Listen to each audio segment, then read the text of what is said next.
Welcome to Positive Philter with your host, Philip Wilkerson, a podcast that focuses on friends, family, health, and career, with a little self-help along the way. Please join me in this journey for self-improvement, and I hope what I have to share will make you a better person, thus making the world a better place. I hope you enjoy the show. I hope you enjoy the show.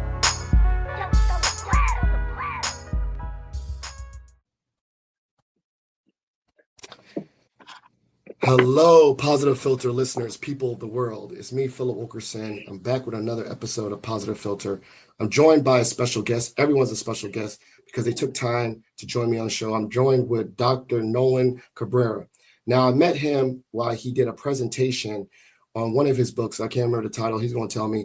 But he did a great presentation to me at George Mason University about the work he's doing.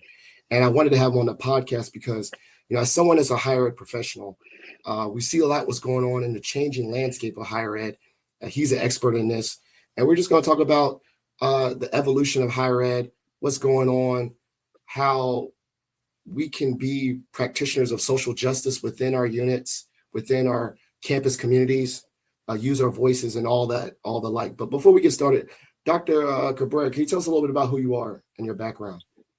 Sure. Thanks so much for having me on your podcast. I appreciate it. And also with, the little blip that we had. So I'm glad we could reschedule and all this good stuff. So appreciate you on that. My name is Nolan Cabrera. I'm a he, him, his pronouns. And I am a full professor at the University of Arizona. There, I'm in the Center for the Study of Higher Education, where I look at the racial dynamics of college campuses, specifically with a focus on whiteness. And then I've also been deeply involved in the controversy regarding when Arizona banned Mexican American studies in the early 2010s. So before they banned critical race theory, they banned Mexican American studies and created the blueprint for said banning.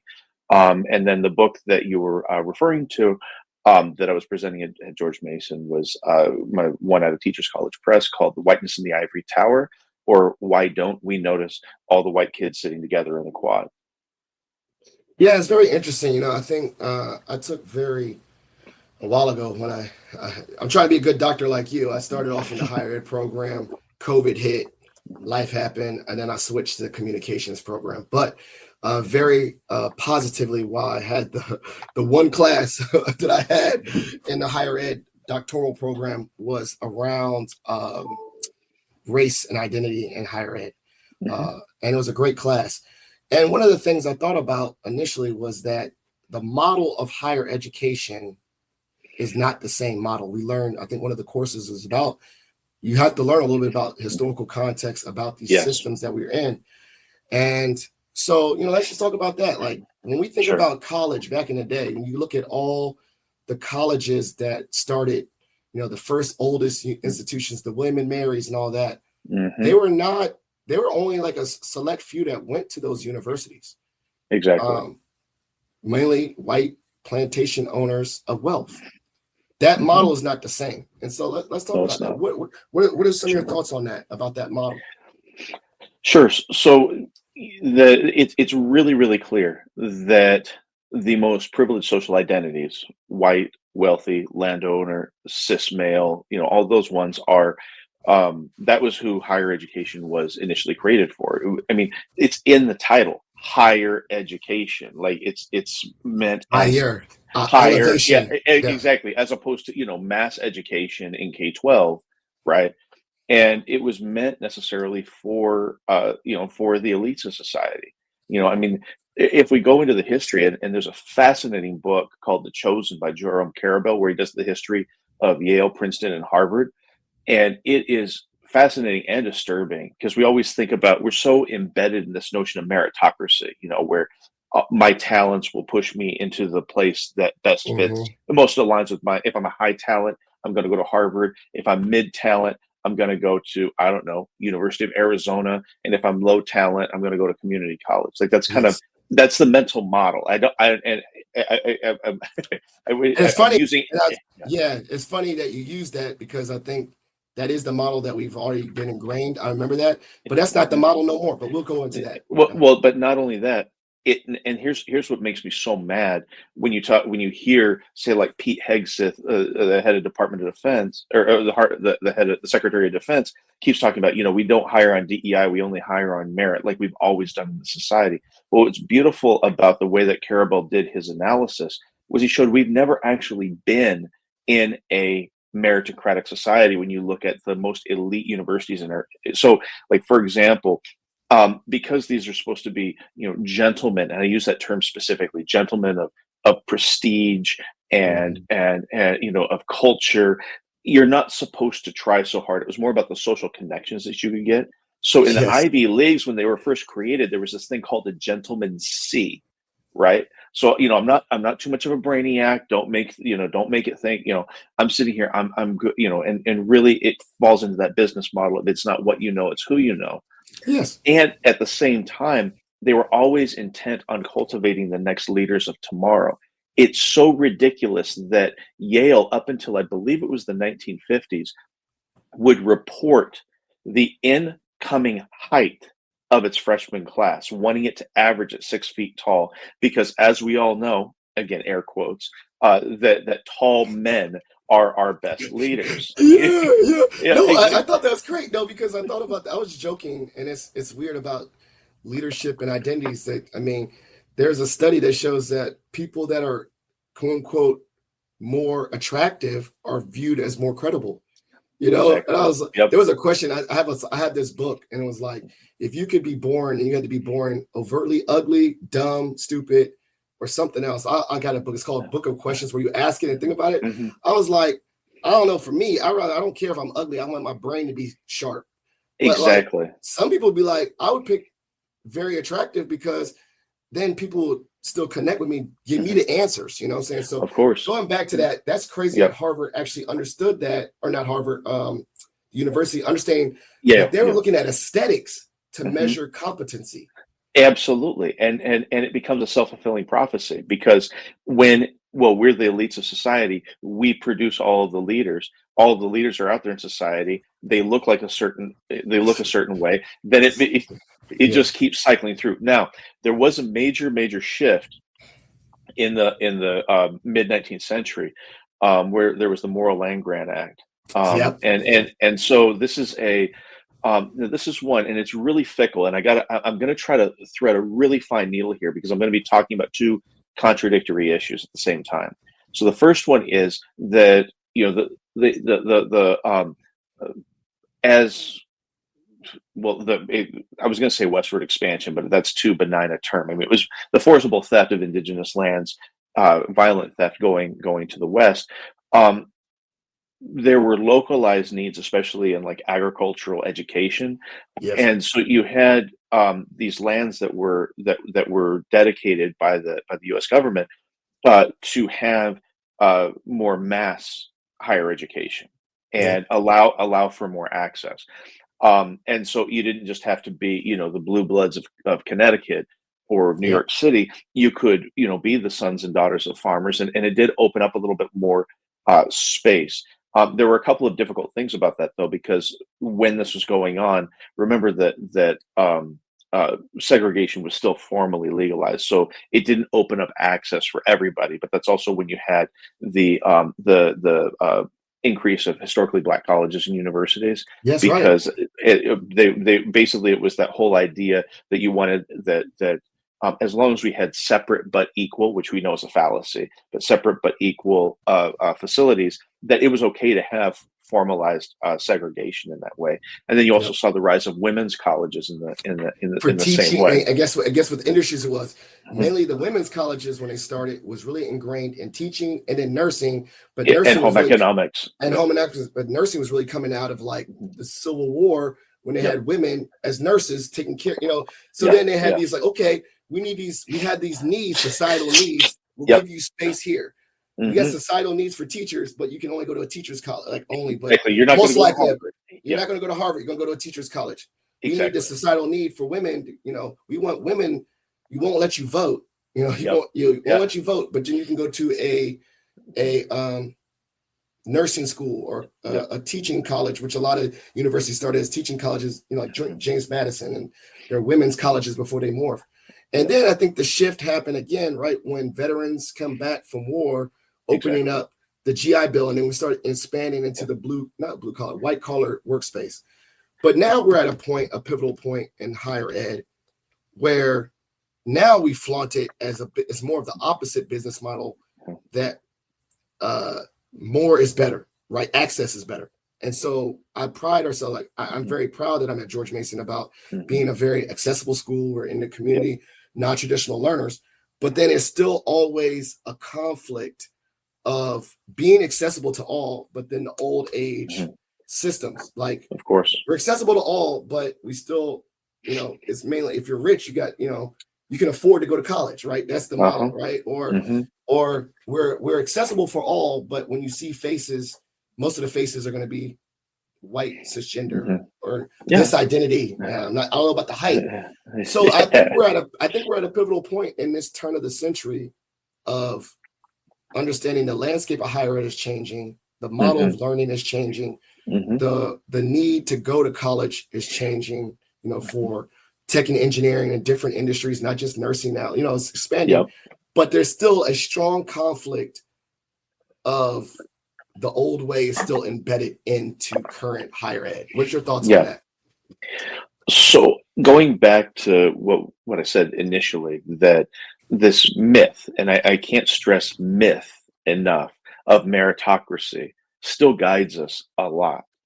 And unfortunately, what happens is I think you're completely correct that, when you had the GI Bill and then you had, the expansion you had the concurrent expansion of higher education throughout. You also had a lot more community colleges, different areas like that. So, Mhm. you had formalization like the master plan in the state of California, where they were very clear. This is where we're going to have three tiers in the system. Um, that it was important because it was allowing for mass access to higher education, and with that came this idea that wait, we've you know we're supposed to say that this is based upon merit, but unfortunately, you've got just you've got some of the most ridiculous entitled people trying to still stake claim to higher education. One of the greatest examples of that was Abigail Fisher, who was the one who filed a lawsuit against UT Austin in the early 2010s because she was rejected as a legacy, as a white legacy from UT Austin. And she said it was because of it was because of their affirmative action program that I couldn't go to my dream school. I had to quote unquote settle for LSU. Um, and the weird part is she didn't, if you look at her record closely, she didn't have the grades or the SAT scores to be competitive. Like she wasn't like off the charts good, but she still was able to have her case heard twice before the Supreme Court about why affirmative action was harmful to white people. So what happens is when you have massification, you have new people coming in who higher education was not meant to serve. And we're having to adapt to these changing needs. But then there's the old vanguard, and we're seeing this pushback, or what I call a white lash, coming back that's saying, no, no, no. What you're really doing when you're talking about DEI is you're really discriminating against white people. And that's been sort of an undercurrent for the last 20, 30 years. But it just really, like right now, what's both troubling but also kind of interesting about the current administration is they're saying the quiet part out loud. This has always been kind of this discourse of reverse racism against white people, and it's large. It's a fallacy. It's a myth. It doesn't. But the more and more and more that you show that you get people to buy into it, the more and more toxic that it can be. And so I think that's what's happening. Is really what you've seen is we're nowhere near at the equity where we need to be, but we have a big enough critical mass that it becomes threatening. And I kind of draw a corollary between higher education and the housing market because it's pretty clear. And the statistic, I wish I had the book in front of me, but if I remember correctly, it's like once the black population of a neighborhood reaches, it's somewhere between like 6 and 9%. Um, but again, verify the exact Mhm. number. um, that's when you see white flight out of an area, right? And you see a similar thing in higher education where it's like oh my God, we're getting, our university is getting taken over by unqualified Black people, which is always those two terms always go together: the unqualified and insert the minority group, right? You only got in on because of affirmative action. You only got in because of this, et cetera, et cetera. The sad part is what people don't understand historically is we weren't seen as qualified even before affirmative action was in place. W.E.B. Du Bois, the probably premier sociologist of the Oh, it's 20th my man. century. Oh, yeah, it's my man. Yeah. Oh, here No, we go. Here we you go. can't, you're already, I'm fanboying, but like I said, like, yeah, definitely Yeah, first Black Harvard grad, that's I, right. I That's love what. his thing. He said, the pleasure's all yours, when Yeah, no, he no. said that. The honor, I assure you, it was Yeah. all Harvard's. Yeah. I was like, Exactly. That's a yeah, mic yeah, drop moment. But what yeah. happened was, if you there's a public document of where he was rejected by, oh God, what was the university? He had everything in place lined up to go to pursue his doctoral studies, and the response that he got for his first application, and again, I can't remember what the university was. It literally said, that while Mr. Du Bois is a tribute to his race, we're not really sure if he has the intellectual fortitude to really cut it in our area because of, basically being Black in that time period. And so again, it's one of these things that we never really had a meritocracy. We cloak it as that because again, it preserves this legacy and this mythology. And it goes back to what James Baldwin said, where he said that Americans have a unique capability of alchemizing bitter truths and transforming them into just these fairy tales. And that's really what we're dealing with right now. And that's why the current moment is so difficult, is that people have read the fairy tale so many times and heard the fairy tale so many times that they want to hold on to it as a reality. And we're just not talking about we're just not talking about reality. We're not talking about anything that's real and tangible and meaningful. I mean, the classic example right now, is the current administration's takeover of Washington D.C. and the guys that's this crime-ridden city. The facts don't matter in that case. Violent crime has been going down, all these things. But when you have a Black city and there's the unconscious association with Black and criminality, you don't really have to have the facts. You can just create these mythologies and people believe them. Yeah. And I think that's, one of the hardest parts to swallow about that is that, you know, I was always taught the opposite of that metric of mediocrity. Like, it's like the opposite. Like, if you really think about the hard work to get into those predominantly white Mm-hmm. spaces, I was like quite the opposite of mediocre. Like, just to get in that space, I gotta be like, I gotta work 10 times as hard. And that yeah. there's a toll to that, and there's a burden to that. And so, like, for Mm-hmm. those, the few that actually get into those spaces and they say, oh, based off affirmative action, I mean, if you really look at, like, their pedigree or their resume or their work ethic, it's like Mm-hmm. a very different narrative, Mm-hmm. Mm-hmm. like, it's probably even more resounding, like if they were resilient from they came from a school that didn't have the same resources and still got good grades. That's like just Exactly. they're doing academics on all Madden mode. You know what I'm saying? Like, Absolutely. like just to get in, and then Of they're gonna be course. like, I don't know. And so Mm-hmm. I don't know.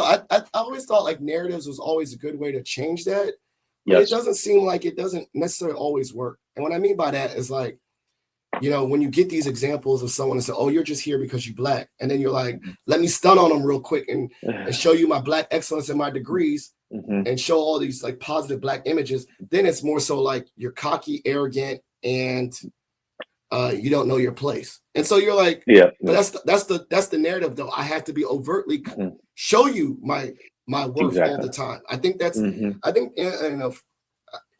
we had the term, why do we need to have the term Black excellence? Well, I think because overtly we have to continuously prove that we're not mediocre. Yep. And so I don't know. I just think, what do you think about like that part about narrative sharing? Is like Mm-hmm. we had to share these narratives of excellence within the minority communities to Mm-hmm. to combat the narrative of you just got here because of this. But then at the Mm-hmm. same time, it doesn't always get I don't think it gets Yeah, received. That narrative doesn't get received of course. as the appropriate mechanism, if that makes sense. You know, Of course, of course. And like so yeah, no, I yeah. totally hear you all the way around. And so I'm gonna because I definitely do think there's a lot of power in narrative, but I also remember very clearly that, uh, you know, a mentor of mine, it was a joint mentor. She was actually talking to someone else in our group, um, because one of the people in our group was having her personal narrative, which should be this beautiful success story, weaponized against her. And she just told us straight up, no one is entitled to your life story. They have to earn it. And so I think that if you have to really be clear about what the intentionality is behind what the people are saying. So, like, oh, and also, by the way, there's one last part to it. Once you do, if they actually do believe, oh my gosh, this guy actually does have the academic chops, right? He's not just some angry Chicano, some angry black dude, so, unqualified affirmative action person. If you do stun on that, then the next step is, well, but you're the exception, not the rule. There's all these Mm, ways of dancing around it like that. You see what I'm saying? But for me, there's a key difference in the narratives, like when we're offering these up, and who being very cognizant of who the audience is. So, like, for example, I was at a meeting of the college board about maybe 10, 12 years ago, and this guy, what he wanted to do, right? So he had there's a whole panel of scholars of color. Like, we all had our PhDs. We were, some folks were doing, more policy work. Some of us were in academia, but we were all like, all this stuff. And he came up, and we were talking about the inequities and how they're shaped and everything like that. And he comes up like, well, I have in my life, I have been called a racist and a homophobe and a sexist. And what I would like to know from you people is how you got to where you are. Like, how did you get to, because you talk about all these inequities, but yet you have all these scholars of color here who are, wildly successful. Wouldn't it seem that you shouldn't even be here? And for me, like, the temptation, I was sad that one of my panelists took the bait, my co-panelists took the bait. That guy, whatever you say, is going to weaponize it. He's going to turn it in and say, like, well, so, like, the one person who spoke talked about how strong her family was, and how they coalesced around her as a black woman and really helped her rise up. Well, how do you think he's going to take that? So therefore, the failures of black people are the failures of the black family. Again, the same trope, that same racist trope that, oh yeah, black families don't have black fathers. They're in poverty. That, they're the welfare queens. Think about every racist stereotype. No matter what she says, it always gets filtered right back through his preconceived notion. And so for me, yeah. I just told him straight up, you know, there isn't a rhyme or reason to it. You're not going to be able to. I don't really feel like you're entitled to my story. Although I did say, but if you don't want to be called a racist anymore, don't refer to people of color as you people in a public forum, which he didn't appreciate. But Yeah, and I thought about that too. Like, you know, maybe it's as a scholar and someone learning about the power of narrative and research and numbers, yeah, I I think it could be very disheartening to like show evidence, concrete, we say evidence, obviously yeah, seeking truth, and it hmm just falls on deaf ears. But I don't think it should stop presenting. You should stop presenting evidence. oh And no, you no, get what you no, get what I'm no. saying? Like, Yeah, I of think course, of course. like the black fathers trope. Well, you Yep. know that there was an actual study that shows that black males are more involved fathers than other identity groups. Well, also Hispanic males too, about more hands-on and all that stuff. And Yep. like Yep. I Yep. thought about that and I was like, yo, that's true. And then Yep. we all these groups like Black Dads Matter and Black hmm Dads, and we Exactly. share these Instagram pictures, show me pictures of you and your kids, and we're trying to dispel Of that course. narrative. Of course. And then they're still gonna have those tropes, like black dads don't take care of their Yep. kids. But I feel Yep. like we should still just keep on feeding it. You're like, I don't know, Always, it's always. never gonna No, stop. absolutely. And what's frustrating is it takes a lot of mental and emotional time to put those narratives out there. And when you see people who willfully just dance around it and are just willfully ignorant, um, it gets really frustrating because their ignorance does our communities harm in the process. It's not just like like if I'm sitting here saying like, you know, I am ignorant of the nature of organic chemistry, something like that, right? That doesn't have any impact on you, on on people in my family. It's just, I have a knowledge gap. That's fine. But when it's a willful ignorance about racial issues and this constant racial dance, what ends up happening is it solidifies these ideologies and that say that again, that you know, Black and Latino men are not good fathers. Mhm. We're uninvolved, all these different things, and it's frustrating because you would hope, like you allegedly see me as a person, right? You see me in this space, and yet you're sitting here telling me things. You're literally telling me what my reality is. You Mhm. know what I mean? And the audacity, or actually I call it the caucasity of a situation like that, to say, no, no, no, no, no. Hey, Phil, I know you better than you know yourself. That's ridiculous. Because again, it's like they're trying to make sense out of things that they don't really have a background in. And that's one of the most frustrating things about racial issues is that everybody has an opinion on them, and usually the ones who are the loudest are the ones that are the least informed. Like it's a strange sort of inverted dynamic. I also think that because I watch Fox News all the time, and it's just like, yeah, Yeah. because I like having high blood pressure. But Yeah, um, yeah. You're doing that to yourself, and I get it. Like I sometimes I I get it. watch it just I had to watch both, but then I had to like feed my brain something else because it's hard to swallow that so much. I It's understand that. it's like you're doing it, but you're doing it on purpose because I'm a proponent of read both sides and read Of it even course, if it makes absolutely. just read it even if it makes you angry. Yep. You at least got to Yep. read both sides. Like this is crazy, but you got to read it and Mhm. watch it and listen to it. Now Of going back course. to the centralized part, we're in a weird time about this model Yes. about the old way that universities work based on evidence of why you know access matters, entering the workplace with diverse workforce and having as many people go to higher ed to go into the workforce. We have all this evidence. We have institutions that are praised for their uh social mobility, getting ranked Yes. the university Hmm. that Hmm. elevates social mobility. So we have all this evidence. How do you foresee it just bouncing back? Like we're just going through a weird wave. This ain't forever. Like, what are your thoughts on Hmm. this this newest that we're having right now in Of regards course. to the attack on programs and DEI at universities? Do you think it's going to just? I tell people we're going to wait it out. It's going to go. It's going to go back and Mhm. forth, right? Like It absolutely will. action happened, then they try to take it back. It's going to come Yeah. back in a different. Like, how do you Hmm. how do you foresee this playing out? You got it. So I think that one of the things that I do appreciate, and this almost hurts me to say, but I'm going to say something nice about Arizona State. But don't hold that over my head too much because as a proud Wildcat, that's a tough one. But if you look at U.S. News and World Report, your Harvard, Stanford's, Yale, MIT's, like they all pride themselves, and one of the core metrics is your selectivity rate.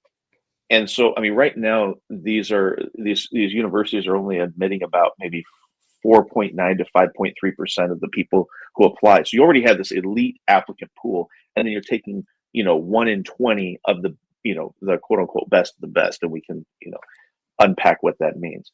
But one thing that I do appreciate about Arizona State, and there's not a lot, but one thing I really do is that their president Michael Crow consistently says, "I want Arizona State to be known by who it lets in, not by who it kicks out."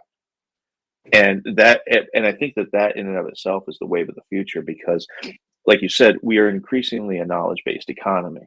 Now, there's all sorts of shifts. There's all this debate. Well, is AI going to make all these knowledge-based things irrelevant? And Yeah, basically, with AI coders are out of a job.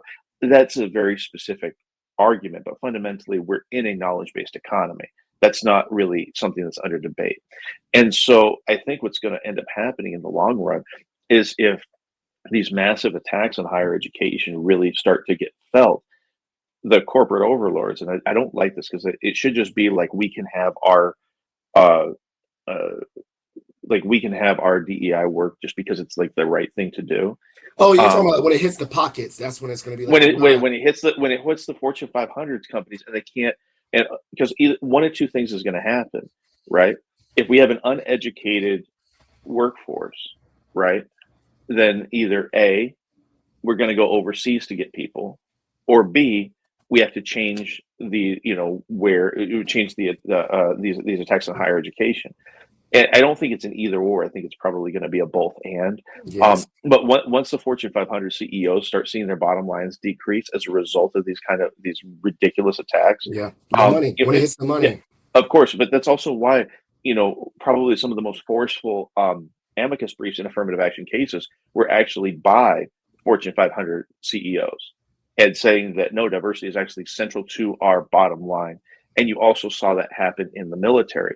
And so you had like basically all the major areas said diversity is actually really, really central to it. And that was really weird too, because if you read that affirmative action ruling really, really closely, you're not allowed to consider race unless it's a military academy.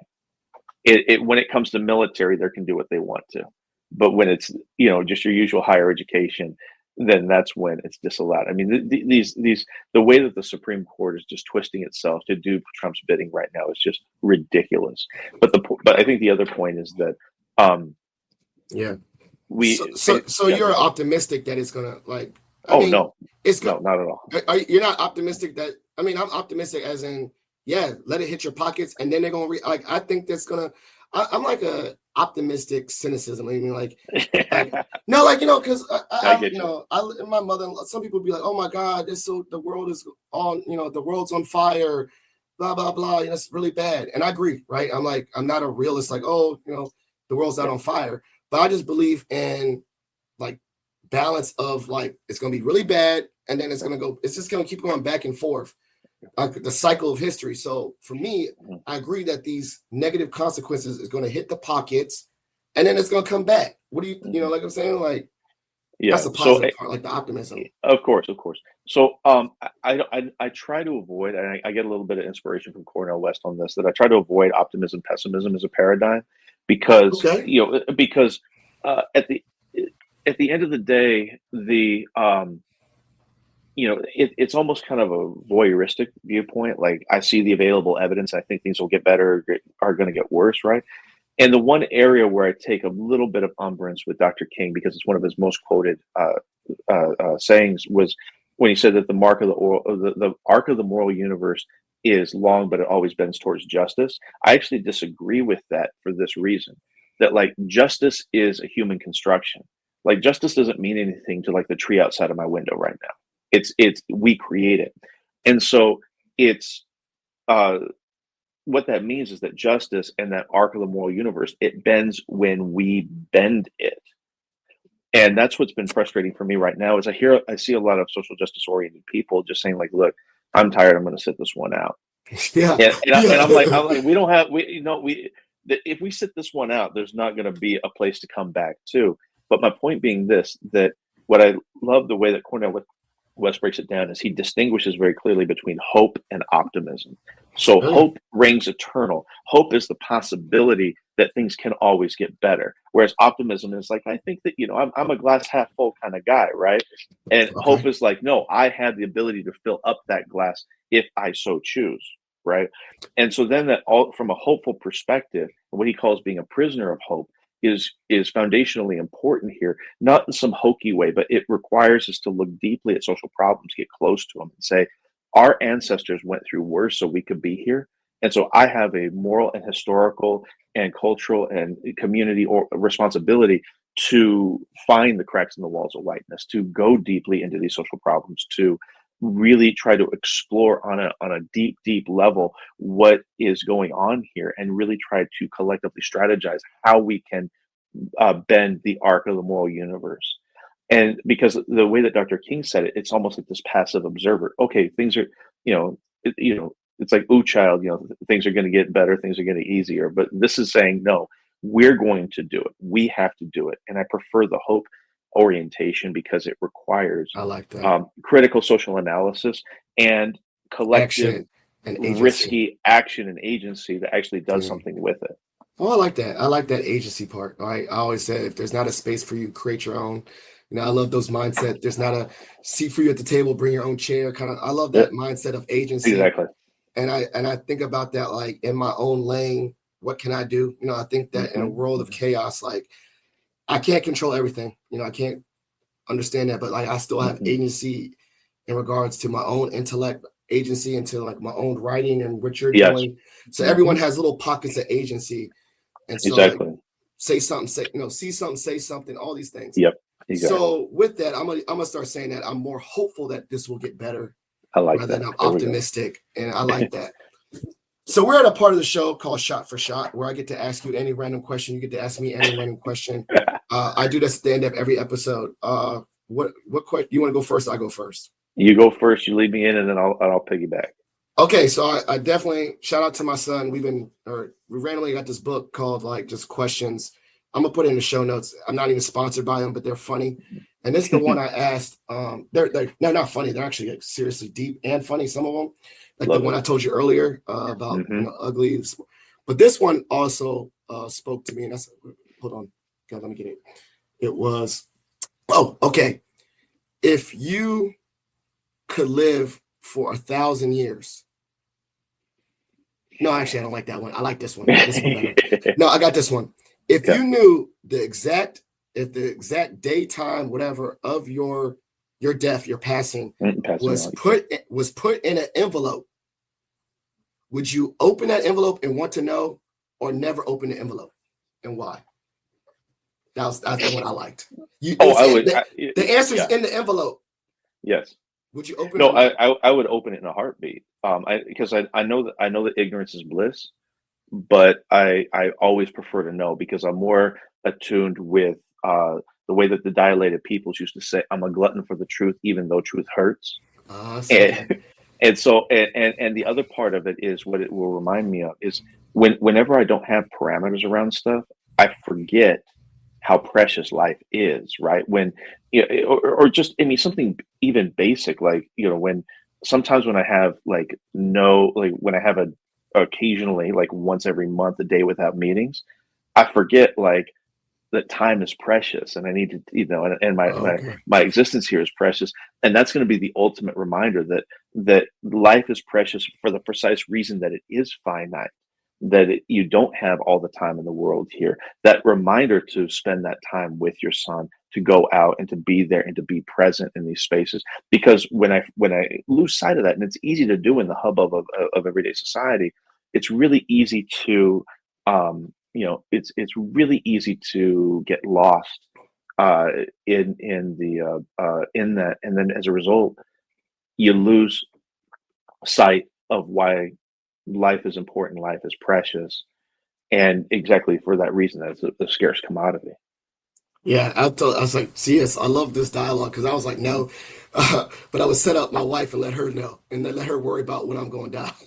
Mom was like, Oh, that's not even jeez. fair. She's like, that's not even fair. I was like, all right, I'll let you stress over me. Here you go, Oh, you can oh, read shoot. it. Because she's like, I do that all the time. I live carefree, and she's like, you let me do all the worrying, so, Uh-huh, so she can uh-huh, read my uh-huh. envelope. Like, you got next week. That's it. I'm like, okay. Like, There you go. all There right, you what's go. your question for me? All right. If you could choose, uh, let's see, if you could choose two MCs of all time, and that's the only people you could ever listen to, Oh, okay. who would be on your list? Oh man, just okay. Just two. Just Can two. I say that this is me doing caveat? Is this the only two people I can? Is this the only two people I can listen to that genre of music or No, no, all no, no, no, music? no, no. This is like just two. You got two MCs on your playlist. That's it. You're on a desert island, and Only you two have an song. old you have That's my you have an whole old. library. And I mean, because I was about to say, because I like other genres than just rap with MCs. Oh, But I then, get you. so I would lose all that music too. I'm like, Exactly. dang. All that said, I'm just Oh my man. son All and I right. have been on a hip hop kick lately, so Yeah, me we're too. just My yeah, son has too as well. yeah. Kendrick Lamar, I think Okay. I can listen to his discography over and over and over and Okay. over. I've still sometimes randomly just play like the first what's that other one? Good Kid, Mad Good City. Mad City. Yeah. I let that. I listened to the Pimp a Butterfly. So I think I can listen to his. I can listen to his discography in different variations over and over again, right? Okay. And not get bored. I'll just keep on chaining songs. And J Cole. Oh, interesting. Okay, and why? I don't know. I'm just a J Cole stan. I think I matched with him. He's the same age as me. His birthday's one day before me. I just I like that he was a. I like that not all like he's just a normal guy, like a normal Yeah. person. You know, he still rides a bicycle around, and he's just like he's just a normal person. Like you don't even know he's Yeah. rich. You know, like he just be like He- normal, and like not all his songs are about like sometimes it's about normal stuff. So and yeah. I can listen to his songs. I actually prefer like listen to his old mixtape stuff. Yeah. Um, but I think just the duality of those two different artists, right? Like sometimes That's cool. I want to be very conscious and know my spirit and listen to Kendrick. And Yeah. sometimes I Yeah. just want to listen to stuff about relatability stuff. And Yes, I I wish get you you. would have gave me three, because then I would have picked like just some random toxic rapper like Future, just so I can have. No, I'm serious. So I could just have mindless, like rap that's not like for the, not I get you. uplifting, just Yeah. trap Yeah. music. I need that. Yeah. Sometimes I'll be whipping my minivan, talking like I'm a gangster, and I'm like picking up my kids in a minivan. Like I'm like, like I had nothing to do with the streets, but I'm rocking this minivan. Like, so that would be my three would be my third Ah, person would be no, my third person would be someone toxic and not toxic. You know what I mean? Like not I know uplifting what you at mean. all. Yeah, I Not get you. uplifting, but those two would be staples. I'd have to have those two. Understood. I Understood. would hope that they would make new music, because if they're the Mhm. only people, I'm like, can you at least make some new music so I can listen to your music? Uh, that'd be cool too. There you That's a good go. question. Now I'm about to be on my kick. I think about actual when they do, they do that Apple Music thing at the end of the year. Yeah, yeah. Definitely Kendrick Lamar leads as my most listened artist of the year Mhm. every year, because I just play Yeah, his songs mindlessly. you All got it. right, this is a great part. So this part of the show is called shout outs and plugs. You get to Mhm. show love to anyone you want to show love to, and then plugs. These are things that you're working on, ways to connect with you, books, Okay. whatever. I'll make sure to put those in the show notes for those that Okay. listen to follow up you. So the stage is yours. Shout outs and plugs. Oh my goodness. Okay. So some shout outs. The first one is I'm so beyond proud of one of my academic homegirls, Oyan Poon. She wrote this book called Asian American is Not a Color. And so she really took umbrage with that how um, uh, the affirmative action debate was framed very effectively in the public discourse as Asian Americans do not like affirmative action. And there's all these different areas around race that get brought up, but it's also written in this way. It's basically these letters to her daughter, and so she and I came up in grad school together, and seeing her blowing up like this is just I'm over the rainbow proud of her, and she's still just she's just my girl Oyan, and I really really appreciate that. And then early shout out to the homie Jeff Chang, who's got just a game changer of a biography about Bruce Lee going to be dropping this fall. Oh, snap. It's going to be, but again, it's the racialization of Asian Americans, and I'm kind of on that kick right now, not because I'm not concerned about the racialization of Black and Brown folk, but that in the contemporary times, our narratives, when race does come up, tend to dominate the sphere. And unfortunately, it leads to some inappropriate interpretations that Asian Americans are like almost white. They're not quite, they're I honorarily, mean, there's a whole term for it, minority and all model that, right? minority myth. Exactly. Yeah. And this really does set a different tone for it. So in terms of those shout outs, I really appreciate that. And then I'd also say sort of collective shout out to uh, uh, the union organizers here at the University of Arizona and throughout the state of Arizona, because we're a right to work state, and these cats are still organizing and still flexing political power both on a state level as well as institutionally. Even though we're not supposed to have, even though their core leverage of collective bargaining is taken away, they're still out there grinding all the time. And I've got to just give a mad shout out to them, because it's this thankless work, but in many respects, the way that we've been able to push and leverage for increased raises, especially for the folks that run the university. I mean, I'm talking like the staff and the admins and everything like that. Those are the ones who are really benefiting in this process, as well as students. So those would be my big shout outs. And then plugs. So obviously I've got two books out right now, and yes, that sounds really arrogant, but just bear with me. So I've got Whiteness in the Ivory Tower, which is the sort of my theorizing around whiteness and how it's embedded in higher education, but then asking the question, what would higher ed look like if we divorced from the logics of whiteness? And that's a core one, because I don't like it when critical theory just breaks down, but doesn't try to actually build in its place. And that was also something. This is sort of a posthumous shout out. A dear academic homie here, Dr. Roberto Cintlio Rodriguez, always challenged us in his work and in his activism to do creation resistance. It's not just enough to say no, but we have to build something in its place. And that Like was agency. Once again, exactly. agency. Yeah. Exactly. And this is well before Naomi Klein was saying no is not enough. This was just our ethos in the early 2000s. And so then from that, there was as I alluded to earlier, there was a highly successful Mexican American Studies program in the Tucson Unified School District. It was actually, at the time when it was eliminated, it was the most comprehensive and effective ethnic studies K-12 program in the entire country. And before the folks now are banning critical race theory, they were banning Mexican American Studies. And so I had a book called Banned, through Cambridge University Press, that documents both the blueprint of banning that we're experiencing now, and also the alternative blueprint that we created, which is the one of resistance, both on a grassroots as well as a legal struggle, to effectively challenge these attacks and the censorship that we're experiencing in contemporary times. And sort of a spoiler alert: pre-compliance doesn't work. It only emboldens the bullies to keep their attacks going. And so those are the two books that I have out. And then from that, the book project that I'm working on right now is me being a smart aleck, but it's a deep meditation on this concept that I have called white immunity. So instead of white privilege elevating white people, it identifies a social inoculation that they have in terms of the adverse effects of white supremacy. And so that book I'm just working on right now. I'm about a third the way through it, and I'm calling it "Oh, the Caucasity." Okay.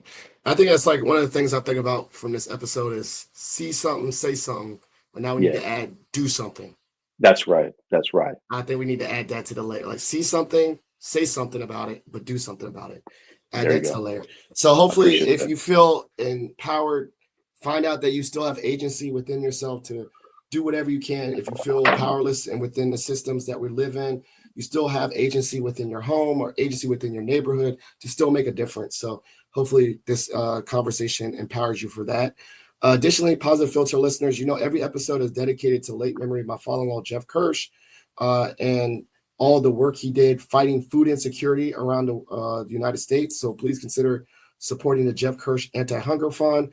And additionally, as a proponent of kindness, please, if you work at George Mason, consider submitting a Paths for Patriots to increase kindness around this university, because that can also make a difference. So thank you so much for listening. Please check in with Dr. Cabrera and all the things he's doing. And thank you for listening. Thank you for listening to Positive Filter, a podcast that focuses on family, friends, career, with a little self-help along the way. If you enjoyed this podcast, please share it with your family and friends, and like the Facebook page, Spreading Positivity of Movement. Thanks for listening.